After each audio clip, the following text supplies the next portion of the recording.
Good evening, and welcome to tonight's Bruin Family Insights virtual discussion. Our discussion is brought to you by the UCLA Parent and Family Programs. And throughout this year, we've been excited to engage in a variety of conversations about topics that are important to us as families at UCLA. Most recently, we had a discussion about mental health and holistic wellness with the executive director of CAPS and a student leader on campus. My name is Dan Lowe, and I'm a Bruin parent of two students. Our older son, Christopher, graduated this past June with a degree in economics. And our younger son, Jonathan, is a third-year mechanical engineering student. My wife and I also have the honor of serving as the co-chairs-elect of the UCLA Parents Council. Tonight's conversation looks forward to the winter break, and it's going to help us to know how to communicate with our student during the winter break as well as beyond. The conversation that we're going to have today will be a general overview of strategies and expectations, and naturally not prescriptive for every student. Every student is unique, and knowing our students' background and experiences will influence the way that we communicate with them while they're at home with us or while they're at campus at UCLA. This evening, we're excited to have with us Dr. Andrew Fuligni, professor in residence in the Department of Psychiatry and Behavioral Sciences and the Department of Psychology. Andrew also serves as the director of UCLA's Adolescent Development Lab. We're also honored to have with us Mrs. Tiffany Garnett, Associate Director for Student Health, Education, and Promotion.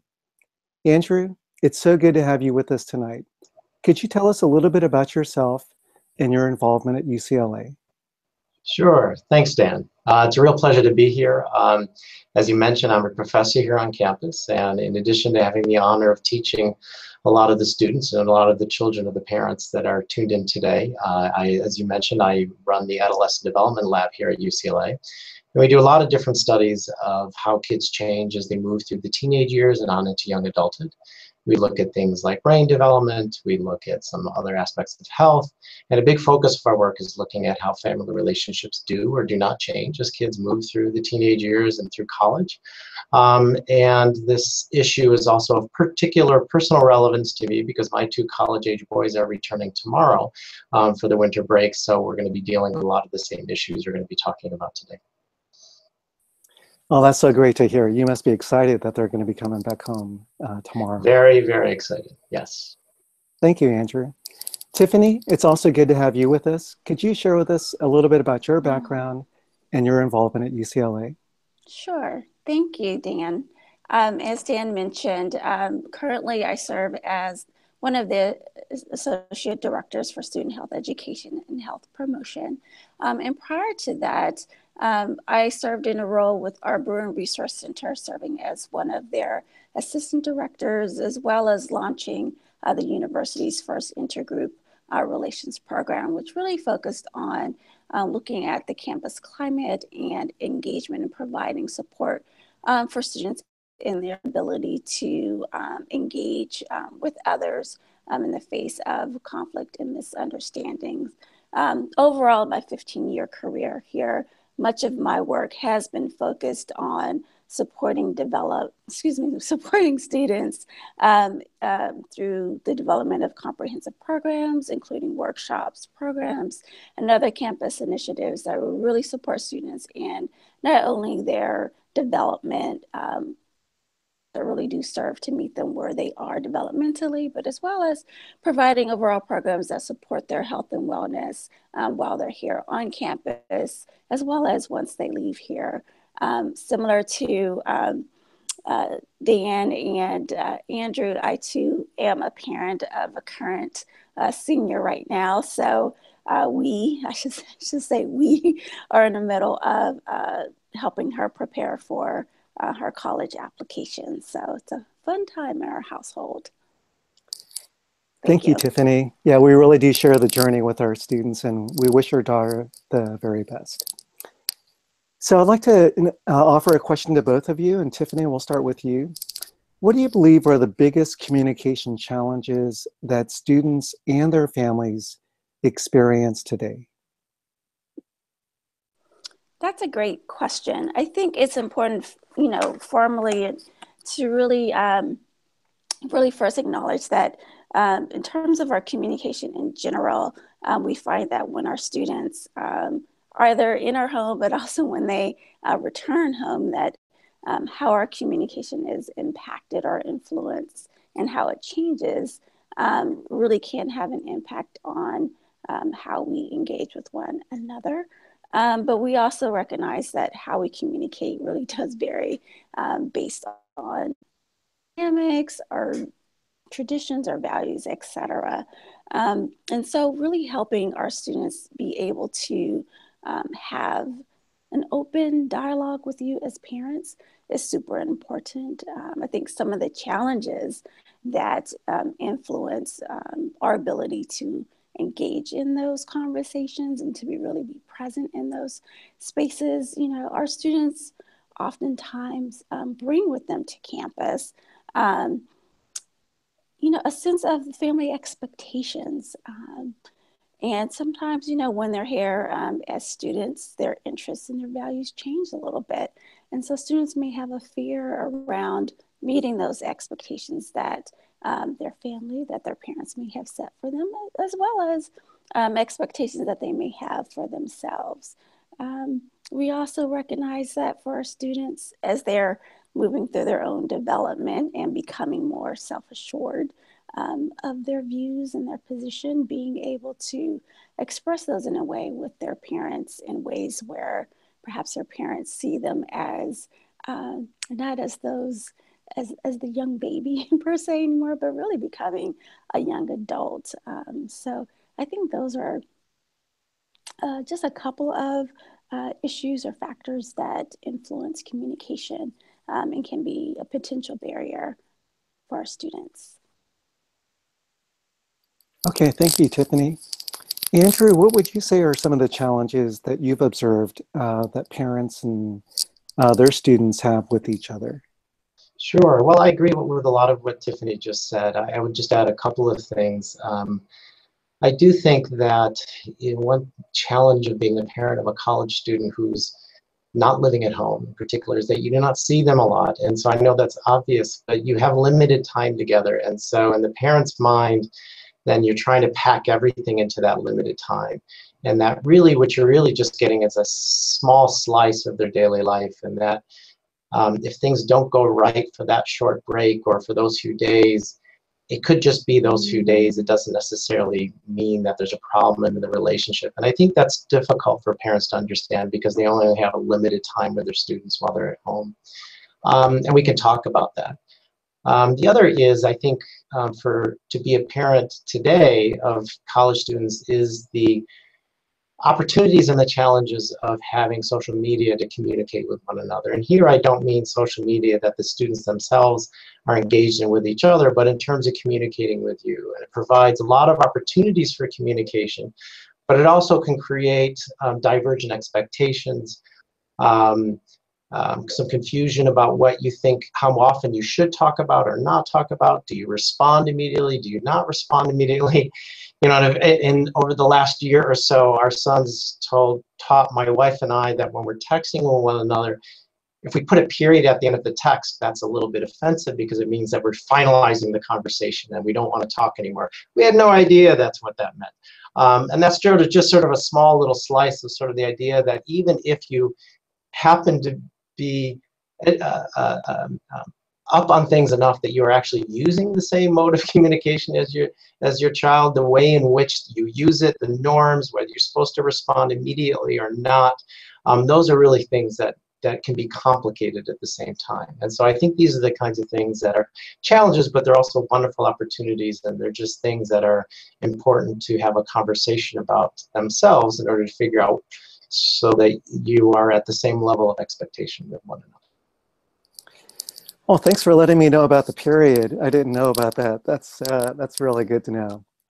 So Andrew, maybe going a little bit further here, can you describe the key characteristics of the developmental process for most college students? We know that those 4 or 5 years are so formative on many levels. And how would that process shape the way that we communicate with them? Sure. I think there are a couple things to keep in mind. One of them is in terms of what the fundamental developmental issues are for this particular stage in life. And there are a lot of things that we could talk about, and I'll spare you the lecture that I will typically give. And I'll teach a whole class on this particular issue. But I think the two things that are most relevant for our conversation today is a key concern for this age is self-reliance. And I'm using the word self-reliance, the phrase self-reliance, instead of independence, because a lot of people will use the term independence and they will think that that means that really what they want to be is to be separate and on their own and away from you and from other people. And I don't think that really captures it well. I think the idea of self-reliance, meaning that what they're looking to do is to learn how to be on, to sort of take care of themselves on a day-to-day basis, to figure out where they're going to eat, how they're going to spend their time, how they're going to divvy up whether they're going to study or socialize, what foods they like or not, how they're going to spend their money. And this doesn't necessarily mean that they want to be independent of their parents, but they're trying to learn how to be self-reliant. And in many ways, that self-reliance means what eventually they can do to give back to the family. And that's actually it's something that develops through these years, and particularly toward the end of the college years, that they really begin to think a lot more about what does it mean to be a member of the family in ways that they haven't really thought about perhaps through the high school years and perhaps early on in college.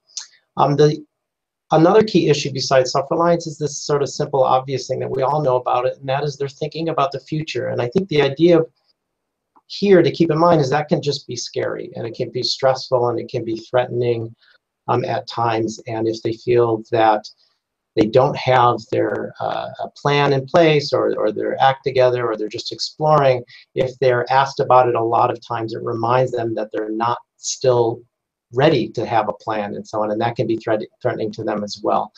So I think these two key issues are self-reliance and thinking about the future are very important to keep in mind. And I'll just add two basic concepts as a developmental psychologist that I think are important to keep in mind as a parent, then I'll stop.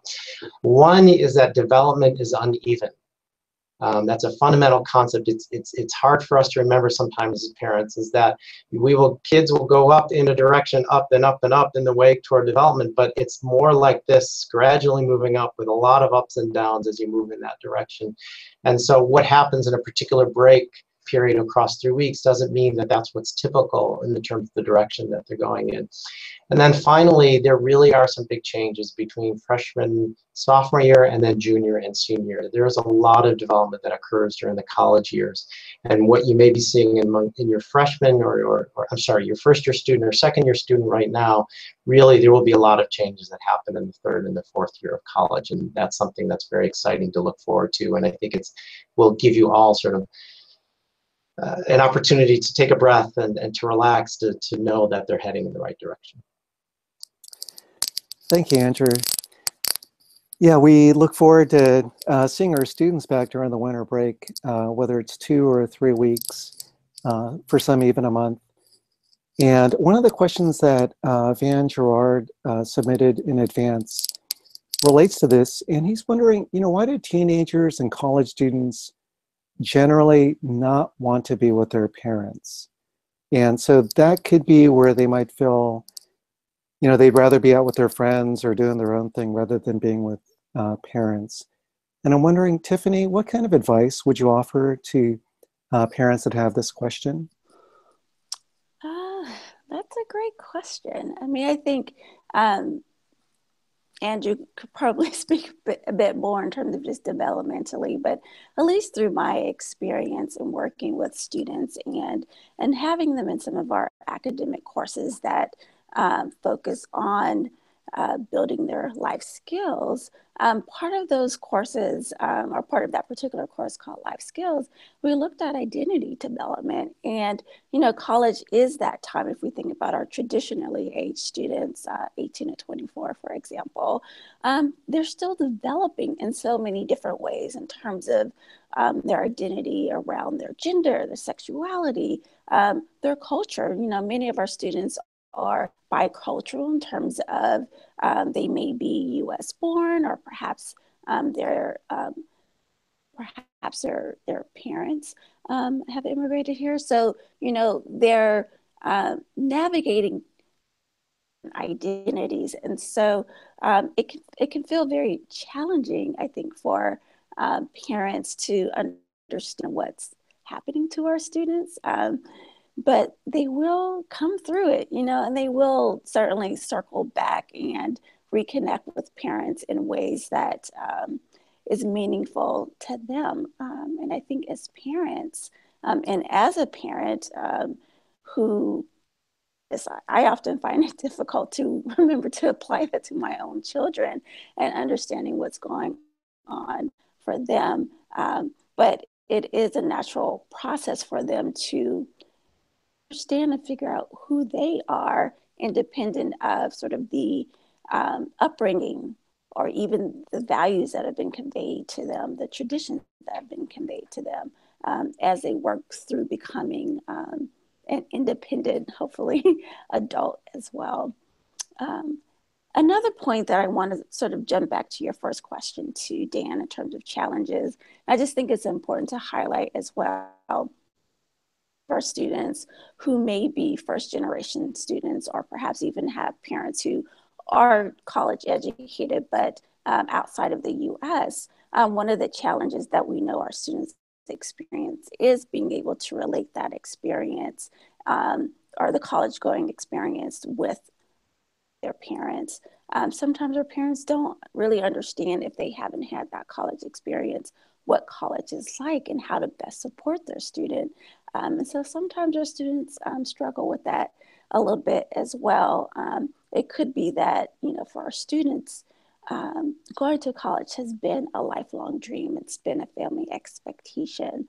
But there are some shifts that also happen in terms of their self-identity around becoming this, you know, educated student and their family's expectations and values around going to college in the first place. Okay, thank you, Tiffany. Andrew, could you talk to us a little bit about your research and some of the lessons that parents might be able to take home with us from the work that you've been doing? Sure. So one method that we use in our research is a longitudinal method where we follow the same individuals over a long period of time. And we've done about a number of different studies in which we follow kids through the high school years and on to young adulthood. And I think the one bottom line from that kind of research from a parent perspective is to take the long game, is sort of keep the long game in mind, that even when there are perturbations or disruptions in your relationship with your child for a given year or perhaps over a break and so on, that if you look at the long game, as kids move through high school and through college, they increasingly get a strong sense of who they are as a member of the family. What that means to be a member of the family, I alluded to this a little bit earlier, whether that implies responsibilities, some obligations to the family, and what does it mean to be a son or a daughter. And I think that's important to keep in mind, that there may be transition points. That's another key point of the key idea of developmental psychology, is that when transitions happen in individuals' lives, it's a point of disruption, and that there could be changes that are beyond what you typically expect. Things are not going to be the same, and it requires time for the system to get back to sort of normal, if you will, and that just takes time. And I think as long as parents sort of keep that long game in mind, the idea that even when there are some difficulties in your relationship in the short term, that over time, it's fascinating. You know, kids, even though their social world is expanding, they're relying on other people for social support and emotional support. When it comes time to getting advice about the future, parents are their number one choice. When it comes time to what are their most important social identities of who they are and where they belong, family is consistently one of the most important things. When there's something seriously going on in their life and they're making an important decision, many times they'll still go back to the family. So I think these are key things to keep in mind, that it's a process that occurs over a period of time, and then when things are disruptive over a particular break, don't worry too much about that. It's only if you have difficulties over a couple of years or a year or so, then I would think about trying to find some other ways or some assistance to help you and your child to sort of talk through some of the issues that you're having. Okay, yeah, I appreciate that, just to remember the long game, to keep that in view, and to really not overanalyze the smaller bits and pieces, but to see the bigger picture. That's great. Tiffany, with your understanding of the developmental process students are working through at this stage in their lives, can you talk a little bit about how your work with students on campus has been developing, and maybe specifically intergroup dialogue and communication, as well as maybe other programs that you've developed and implemented on campus? Sure, thanks, Dan. That's a great question. I mean, I think one of the overarching themes that we've touched upon so far is, it's big change, big developmental changes that our students are experiencing. And part of that change is also in the development of their own perceptions and also some of their own personally held beliefs. Whether those are beliefs that have been fostered through their experiences within the family home, or through social media, peers, etc. But as students are continuing to develop in a college environment, their perspectives and their understandings may continue to shift. As Andrew refers to disruption, I also use the language of dissonance, right? So when you have those moments where students are encountering different values and beliefs that are, different from what they've have traditionally believed, it creates a moment of pause or disruption in time for them to really stop and reflect.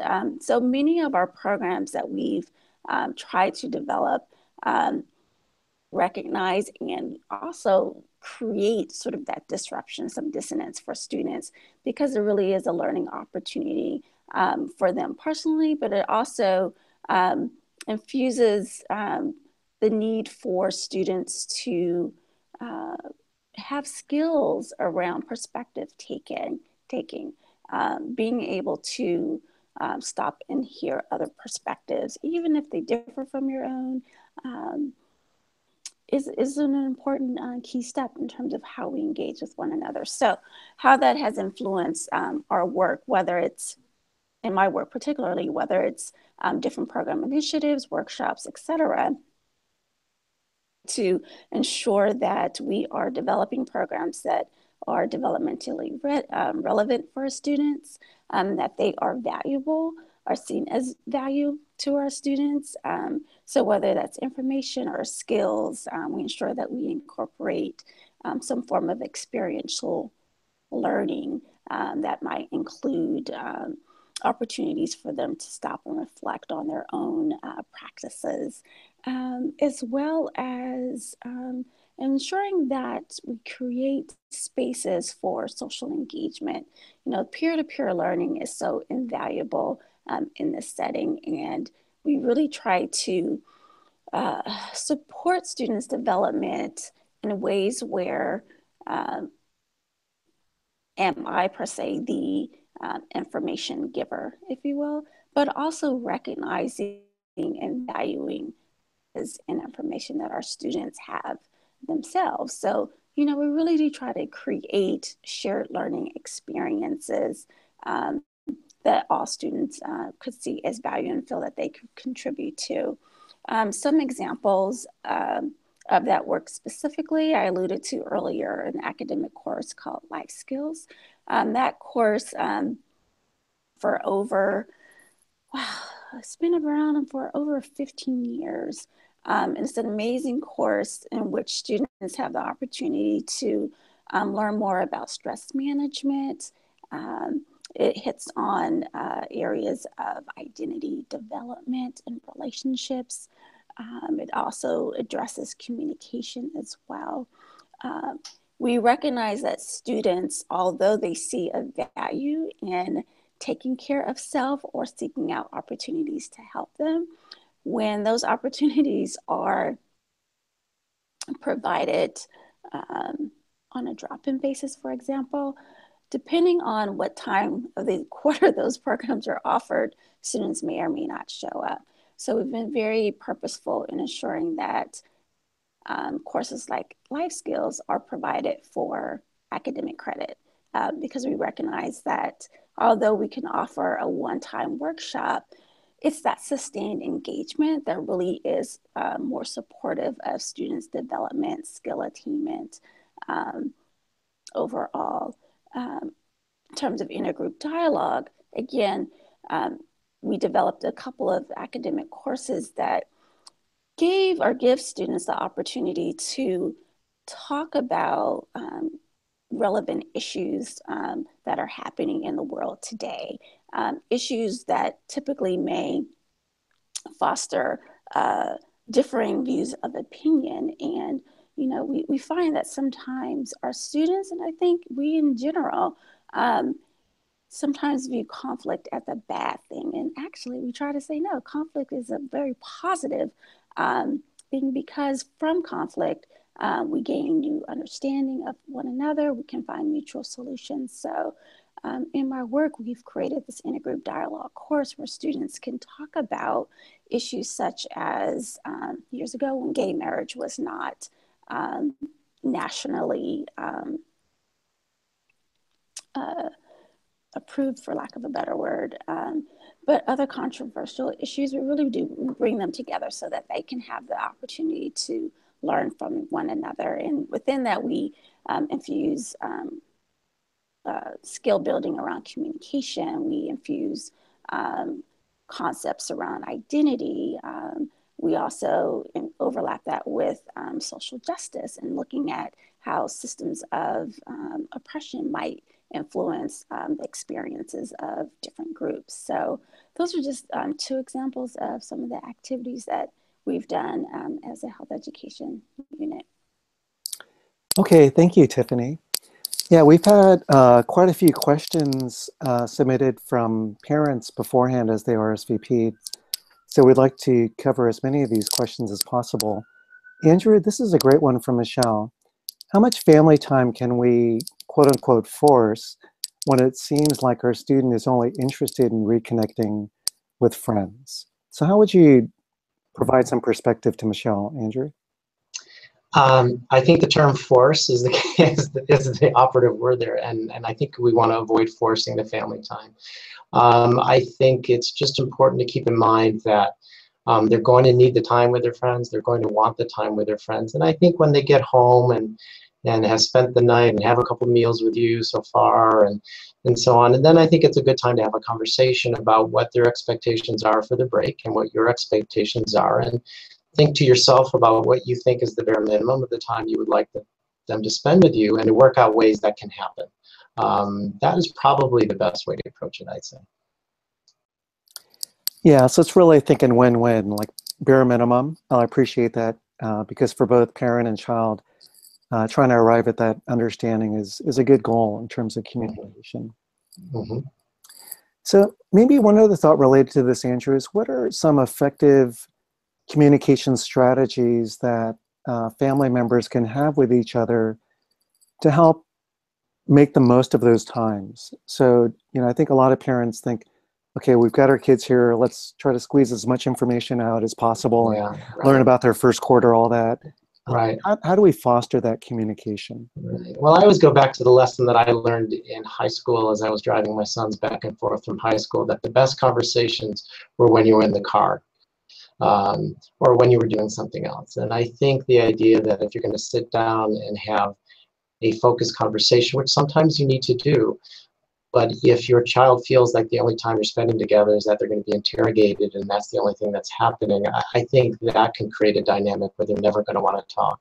So thinking about activities that you can do together that might provide the opportunity to talk if they want to talk, or an opportunity for you to bring things up in a non-threatening, non-directive kind of way that it may flow a little more naturally, I think that's probably a good way to go. We learned early on with our college boys that if every conversation we have with them from afar is asking for a report on the day and what their plans are for their next 10 years of their life, we're just never going to get them on the phone. So yeah, that's a good reminder.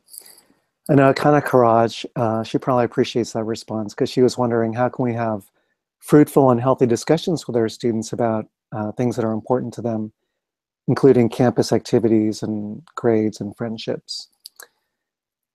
Another question Raghu submitted was, what are some good topics to discuss when they return home?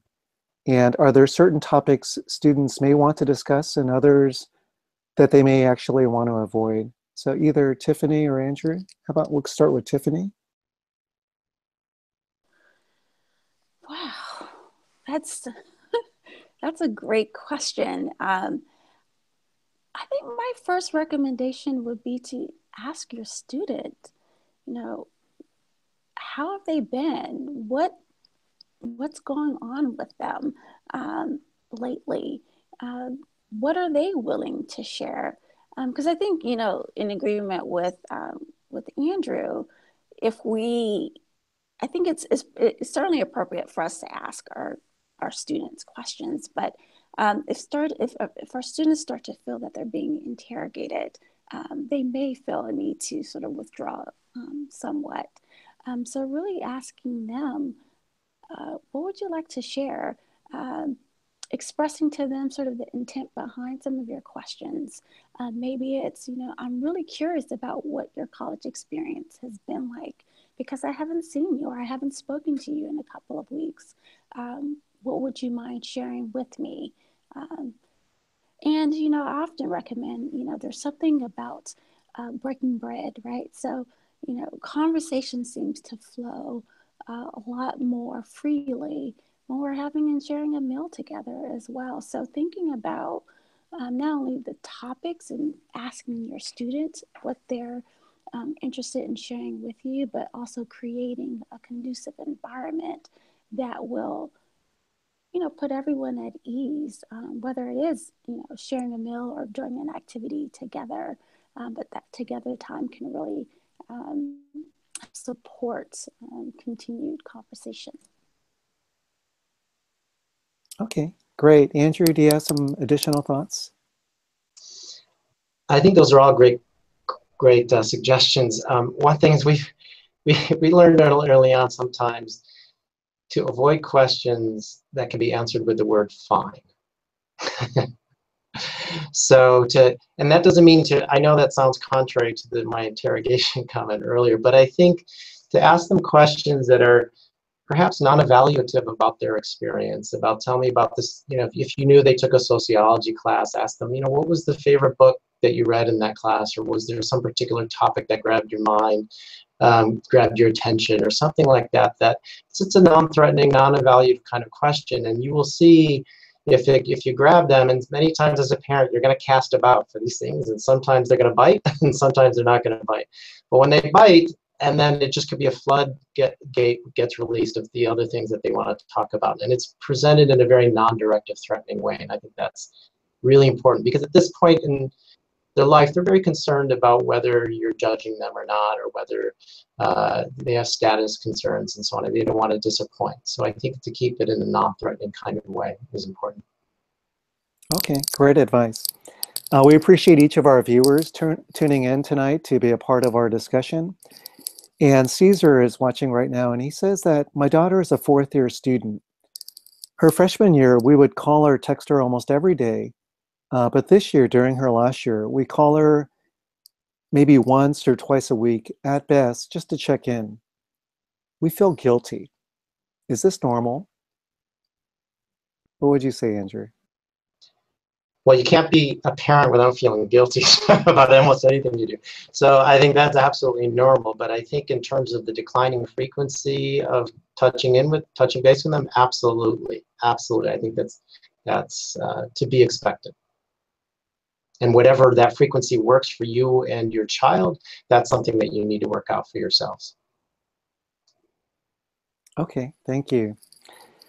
So what are some approaches that you would recommend for parents as we begin shifting the way that we communicate to our students from a parent-child dynamic to more of an adult-adult dynamic? How about Tiffany, do you have some thoughts to start off? Sure, certainly. I think one of the biggest transitions is, you know, of course, depending on the parenting style that you're currently using with your child. But, you know, overall, as parents, we're so used to being, for many of us, in that position of directing our students and supporting them, but also directing them, supporting them, telling them what to do, where they need to be. And for some of us, really managing much of their activities for them. So, you know, now that they're here in college, again, they're continuing to evolve in their own ability to self-manage as well. But when your student is wanting to connect with you and you are able and successful in getting them to open up to you, I think one of the key steps I would recommend is using or being an active listener. Active listening conveys or embodies so many different components, not only in terms of body language, including, you know, eye contact, being present. Andrew mentioned earlier technology and how that influences our students' experience in communication. But, you know, I think there's a lot of research also looking at how distracted parents are too nowadays. And so do speak to us, you know, putting away those cell phones and turning, you know, squarely towards them and being present in that moment. Being an active listener also means showing empathy for them, not sympathy, where, you know, that might sound like, oh, I feel sad for you, but empathy, where you really kind of tap into the emotions. That might sound like, you know, that sounds really frustrating for you. That sounds like that was a really hard challenge for you. But thank you for sharing. Using I statements is so important. You know, even think as adults, if someone were to say to you, you know, why did you do that? There's a power in that you statement that really does put us on the defensive. And so if we can think about how we communicate in using I statements, I feel, I am concerned, that really helps support having a conversation or a dialogue that remains open. I would also include, you know, using skills around reflecting or mirroring what your student is saying. It also sounds like parroting, where you literally repeat back what your student has shared with you. And I think asking those clarifying questions. So they say, you know, if you don't know, you better ask somebody. And it kind of gets at that point of, you know, if your student is saying or sharing information that seems like it's contradicting, you know, asking, you know, first you said this, but now you're also saying this. So what do you make, or how do you make meaning of these two different issues or needs that you're bringing up to me? But I think overall, being present and using those active listening skills can certainly support you as you know, continue to have these conversations with your student. Okay, great.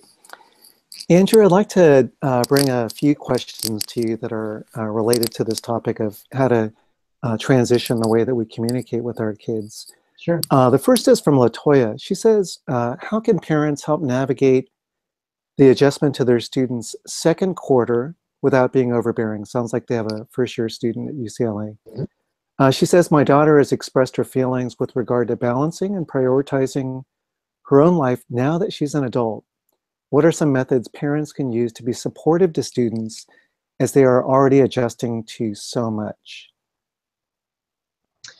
Well, I think in this particular case, being cognizant of the student's desires and being supportive doesn't necessarily, you can be supportive without being directive. I think that's an important thing to keep in mind. And that sometimes my wife and I use the phrase, okay, now we're a net there to catch them when they fall, but we're not going to be able to direct what they're doing. And I think you will always be that net. And I think sometimes this, if I think about that question, where it comes from the idea that, am I being a good parent? And this comes from the earlier question, should we feel guilty about not talking to them every day or every other day? You're still a very good parent by being a net and being there when they need you. And you're being a very good parent when you decide not to direct them and tell them what they should be doing. And I think it's important to be responsive to what they're asking for and to give them the opportunities to make their own decisions. And frankly, that comes from making mistakes. And I think sometimes we're a little bit afraid, and we know the right way for them to navigate something. And it's okay if they make a mistake, if they enroll in the wrong class, or it's okay if they do poorly on a particular exam or even a particular class. They will learn from that and recover from that. And I think that's a critical part of being becoming a young adult. Okay, here's a second one, Andrew. Junko is wondering, when my student is at school, they are very independent. However, when they come home for breaks, they become very dependent, which causes me a lot of frustration. How can I reduce that frustration? It's a great question. It's hard to sort of give specific advice without knowing that particular situation. It seems to me that's a question of having a conversation about ground rules of the home and what it means to be back home and what kinds of responsibilities you have in terms of laundry, in terms of cooking or cleaning up after yourself, or remembering that there are other people in this household and it's not just you and your friend in your dorm room. And so I think a conversation or two when things seem to be getting a little bit out of hand would be well warranted. Okay, here's another question, and then I'll give a few to Tiffany. David is wondering, how do we create an evolving dialogue around topics like drugs, alcohol, and peer pressure? So I'm going to very short answer to this because I suspect that Tiffany has some interesting views on this given her particular role here at the university. I think in this situation, this comes from the role that a parent of a child who is living at college in particular is just to be available for communication, having some discussions about standards, about what you think someone should be doing or not doing, discussing with them about making good decisions about their own health and about their studies and other things that they need to have done. And if you wanted some more guidance about how to talk about those things, I am sure that the university has resources to give you very specific advice to talk about drugs and alcohol and how students can avoid these kinds of things. And at that point, I think maybe we should turn it over to Tiffany. I have a feeling she might have some answers to that one. Okay, good segue. Tiffany? Thank you, Andrew. I think you said it beautifully. I mean, I certainly do share the same perspective. What I would add to that as well is, I think talking with your student, trying to understand their reasons for whether it is smoking or using alcohol, engaging in sexual activity, etc. As a health educator, I'm certainly not focused on reducing behavior, but rather helping students reduce their harm, or helping students reduce their risk of their behaviors leading towards more detrimental outcomes. And often with, the actions that our students, or the activities our students are engaging in, it's important for the student to really kind of understand, what are some of the factors that are leading towards some of the decisions that they're making in the first place. Are they engaging in certain behaviors like alcohol use because they're feeling overwhelmed at school? Maybe it's the way that they're addressing feelings of stress, for example. So I think, oftentimes as we think about curtailing behavior, for us, it's less about stopping it completely, but reducing harm or reducing the severity, as well as helping students to really explore what are some of the factors that are influencing some of their decision making in the first place. Okay, thank you, Tiffany.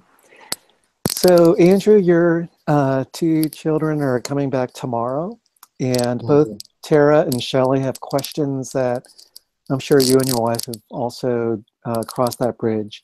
And they're wondering, how do we balance our students' newly acquired freedom while still maintaining a level of consideration and respect, specifically as it relates to being at home at a certain time each night? um,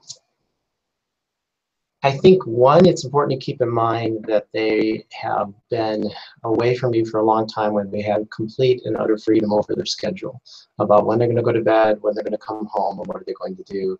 And that is just an incredibly empowering experience for them. And I think it's very important for them developmentally to sort of learn how to deal with that.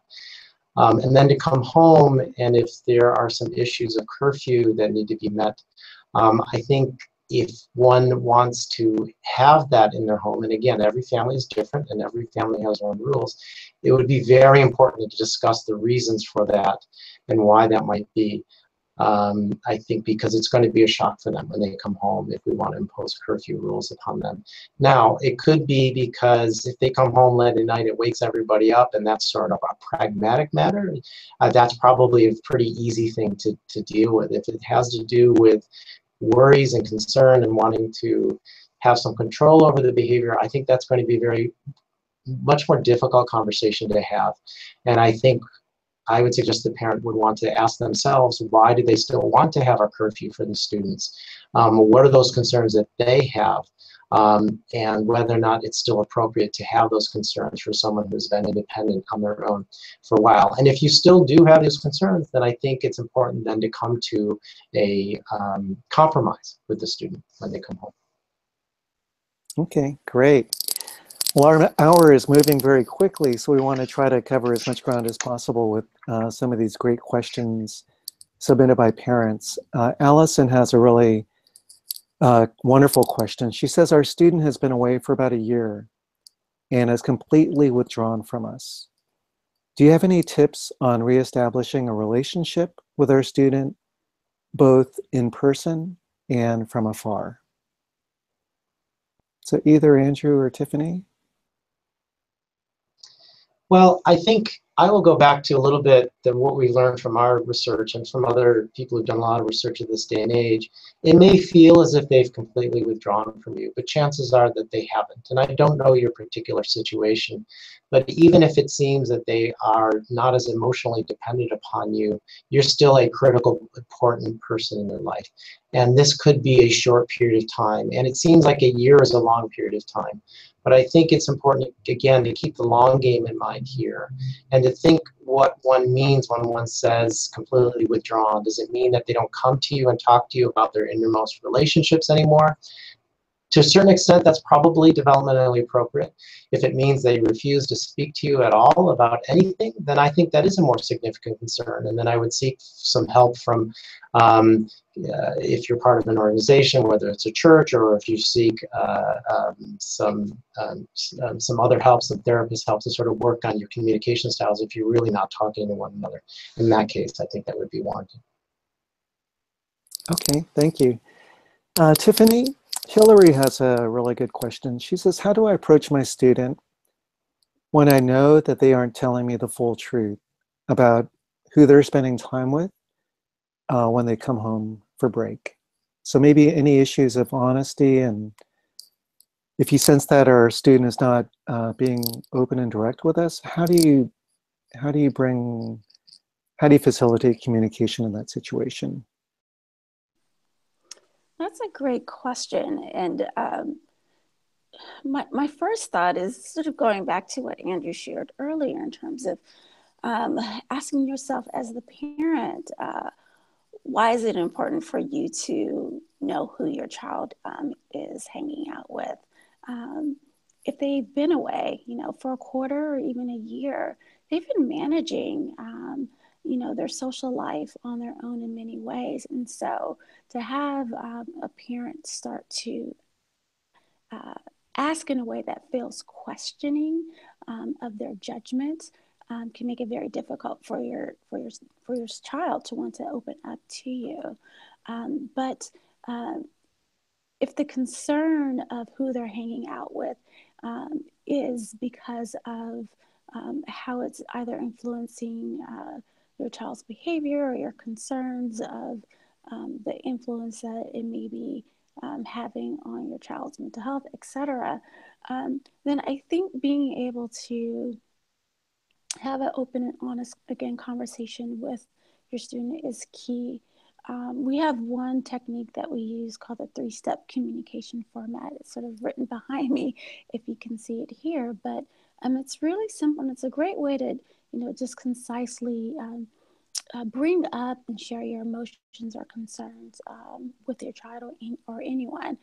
It starts by, clearly stating, again, not using I state or not using you statements, but state the situation, state how you feel and what you want to see done. So that could look like, for example, this parent saying, I'm noticing that many nights that you're arriving home late in the middle of the night, and it is having an impact on our household, and it's a bit concerning. And, I'd like for us to sit down and talk about what makes sense for us as a family in terms of what the coming and goings are that fit within our own expectations, but also what your hopes and expectations are while you're here. And again, really taking that time to see them as a growing adult, and giving them space to open up and share.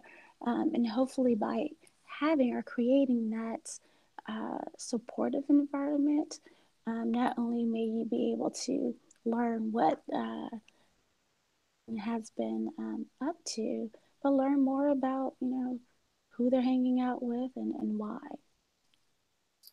Okay, great.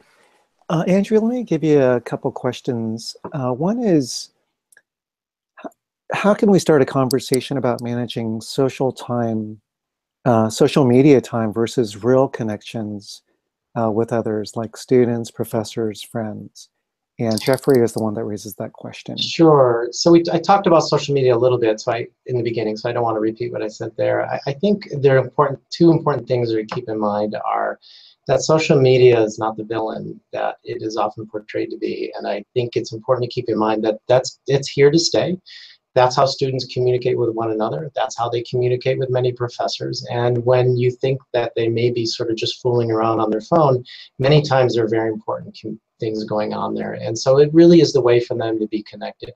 But just like anything else, if it is getting in the way of other kinds of healthy interactions, if they're on social media all the time and not spending time with friends in person or with family, then I think that it's important to sort of think about having a conversation whether or not it's getting in the way of other kinds of healthy activities. And in terms of using social media to communicate with one another, whether you're texting with your child at college and so on, I think it's important to have discussions of ground rules there and agreed upon expectations with one another. Okay, and one other submitted question. Anju said, how can I help my soon-to-be graduating child determine their next steps if they are unsure, particularly when their peers have figured out theirs and my student is sensitive about this topic? So recommendations, Andrew? Sure. I think, again, honestly, this just comes from being a net and being ready to talk when they're ready to talk. I think if one tries to push them to talk about these kinds of things when they're not ready, then they will clearly clam up because they feel that they are behind the game with their friends and they're going to be ashamed of that. I think really it's just being available for them to talk when they're ready to talk. And perhaps when you do have the conversation, just making sure that they're aware of resources that are available on campus in terms of the Career Center and exploring their future. And as long as they're aware of it, that's all you can do. You cannot bring them to the center yourself. Okay, great. Mm-hmm. So we're going to go ahead and land our discussion. And Tiffany, if you were to sum up maybe in 30 to 45 seconds some important truths that you want us to take home as our students come home to be with us, what would you offer to us in terms of advice? Some final take-home advice. Tiffany, you can go ahead and unmute. I'm sorry, I was thinking there.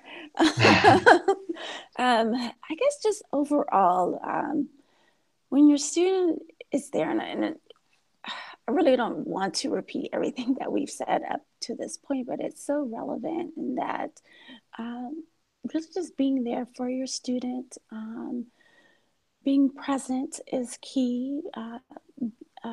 Taking the time to actively listen to what some of their needs and concerns are in a constructive way. I think for those of you who may have students who are in their final year, we certainly have heard from students that hearing or being asked that golden question of what are you doing after you graduate creates a lot of distress for them. So being thoughtful, a little bit more thoughtful about the type of questions that we might think are pretty innocuous in many ways, but for our students might create or foster levels of anxiety for them because they're also, oftentimes comparing themselves to some of their peers and may not feel that, again, that they're meeting certain expectations that they've placed on themselves or expectations that their family may have. So having a degree of sensitivity, transitional points in their academic career, I think are key, and certainly connecting them to resources here on campus. Okay, great. And then Andrew, I'll give you the final word. If you could offer some advice and counsel to us as parents, what would you say?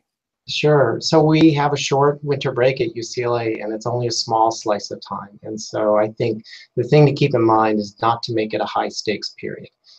Keep it low stakes. It's a very small slice of their life.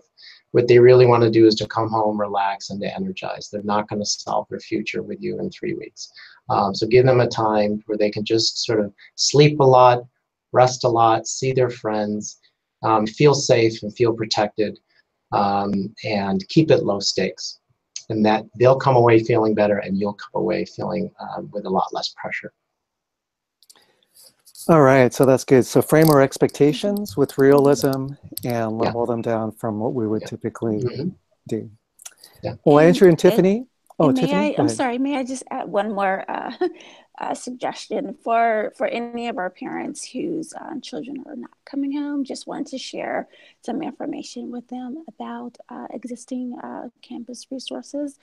Some of our students who may live in a residential community and who are staying for their stay through program, there will be a host of programs and activities in the residential community as well as in the surrounding community that's being organized by residential life staff, as well as students who live off campus. Many of the students are invited to engage in those activities. There is a Facebook page called The Breakers at UCLA, which I would encourage all students to check out, which has a great summary of just a variety of activities that are happening and really does create an environment or a place, I would say, for students to connect with other students who have not gone home for the break. Okay, great. Thank you. Thanks for letting us know about that resource.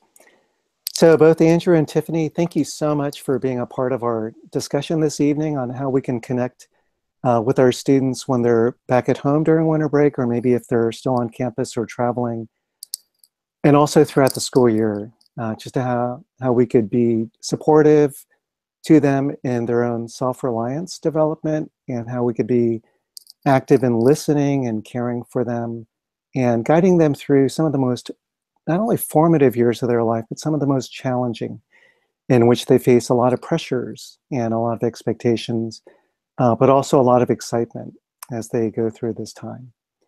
I'd like to thank you, our audience, for tuning in to be a part of our discussion, and we appreciate the questions that you've submitted both previously as well as online during our conversation. If you submitted some questions and we were not able to address them this evening, our staff at UCLA will correspond to them and they'll get that back to you as soon as possible. A video recording of tonight's webinar will be up shortly this evening, and you can also listen to the archive recordings that we've done throughout this quarter. Tonight is the last virtual discussion for this quarter, but be on the lookout for the winner, and we're excited for more discussions with more campus partners and resources to learn how we can be an encouragement and guide to our students at UCLA. We want to wish you a very blue and gold winter break, and wishing you and your family the very best. And enjoy the time, listen, talk, and let's just be there for our kids. Have a great time for the rest of this week, and go Bruins. Thank you so much.